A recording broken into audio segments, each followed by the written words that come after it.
கடலூர்லேருந்து உங்கள் சிவமணி. இங்கே மழை பெஞ்சு கொண்டே இருக்கிறது. நம்ம இருந்தாலும் கடையில் நம்ம இருக்கிறவங்களுக்கு சேவை செய்கிறதா கடையில் உட்காந்துருக்கோம். ஜென்ரேட்டரு, பம்பு செட்டு, நீர் மோட்ரு எல்லாமே இங்கேருந்து நம்ம கொடுக்குறோம். நீங்கள் உங்களுக்கு தேவையான யார் இருந்தாலும் வந்து வாங்கிக்கோங்க. உங்களுக்கு தேவையான எமர்ஜென்சியை தண்ணி மோட்ரு எல்லாத்தையும் பிடிச்சிக்கலாம். ஓகேங்களா?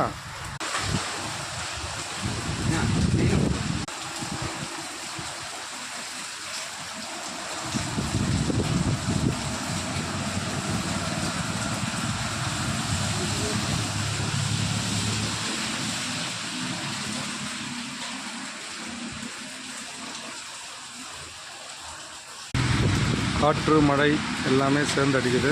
பாருங்கள் மக்களே, கடலூரில் இன்னும் எதுவும் நிற்கலை. அப்படியே காற்றும் மழையும் அடித்து கொண்டே இருக்கிறது.